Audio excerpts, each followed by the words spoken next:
Hi, I'm Sabinder Sheena from the Real Estate Council of BC. I'm here to talk about the form Disclosure of Risks to Unrepresented Parties. Let's talk about why this form was created and why it is important for real estate consumers to receive it. In the past, real estate professionals referred to consumers who entered into agency agreements with them as clients. Consumers who were using some services of a real estate professional without entering an agency agreement were called customers. Consumers did not always understand the difference between being a client and a customer, and were confused about what to expect from the real estate professional. In 2016, an independent advisory group looked at ways to improve the practice and regulation of real estate. The group recommended that consumers should be provided with clear information about the risks of being unrepresented in a real estate transaction and encouraged to get a real estate professional or other professional, like a lawyer or notary, to represent them. Based on this recommendation, BC's Superintendent of Real Estate created a rule that requires real estate professionals who are already acting for another party in the transaction to use the Disclosure of Risks to Unrepresented Parties form before providing trading services to an unrepresented party. You can find the rule in Section 5-10.1 of the Real Estate Rules. The rule sets out exactly what must be included in the form, which the Superintendent of Real Estate directed the Real Estate Council to create. The Disclosure of Risks to Unrepresented Parties is a 3-page form that consumers must receive before dealing with a real estate professional who is already representing a client in the same transaction. Later in this video, we'll go over the kinds of situations when consumers must receive this disclosure from a real estate professional. Let's take a look at the form.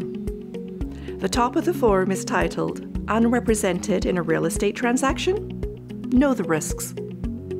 The form explains to consumers the risks of entering into a real estate transaction as an unrepresented party where the other party is being represented by a real estate professional.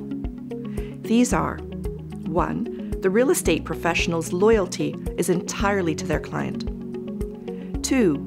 The real estate professional must share all material information with their client that the unrepresented party tells them. And 3. The real estate professional can only provide the unrepresented party with limited assistance. The form states that consumers can work with real estate professionals without having their own real estate professional. But as an unrepresented party, they will receive limited services, and they need to understand the risks of dealing with a real estate professional who is already acting for a client in the same transaction. At the end of the day, it is up to the consumer to decide whether to be represented by a real estate professional. But the Real Estate Council encourages all unrepresented parties to get their own real estate professional to represent their interests in a property transaction. The last page of the form has checklists to confirm that the information in the form has been provided to the consumer. Real estate professionals must fill out the mandatory licensee section at the top of page 3 of the form, sign it, and return the form to their brokerage.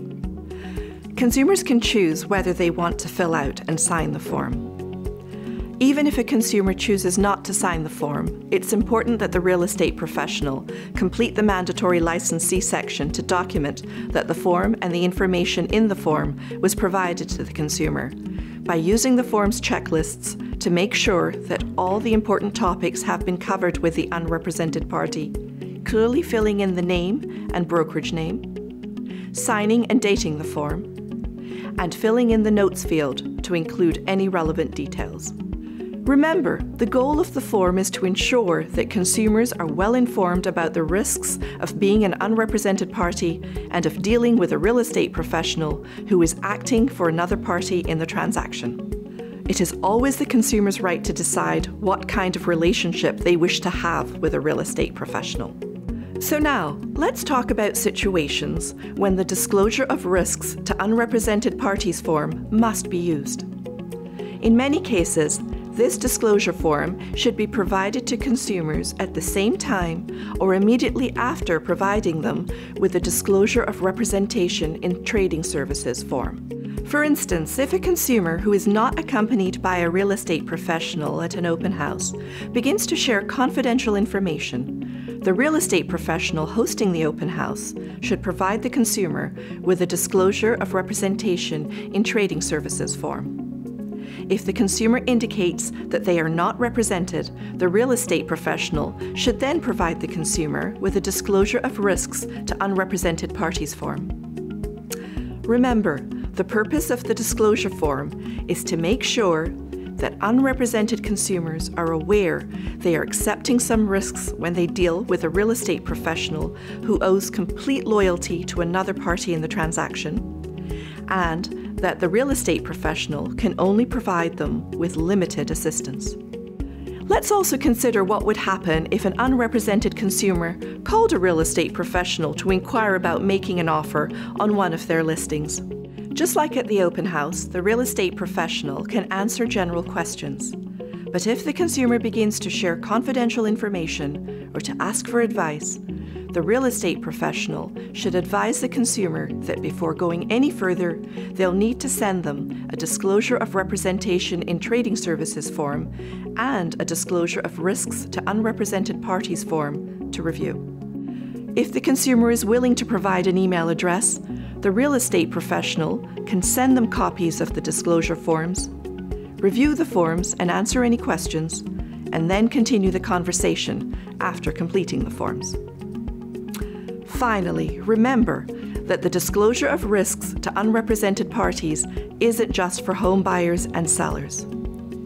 It must also be used with people who are working with a real estate professional to rent or lease property, and it must be used with parties in commercial real estate transactions.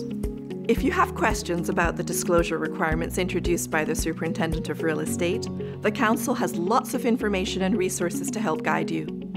Visit our website at www.recbc.ca to find answers to your questions.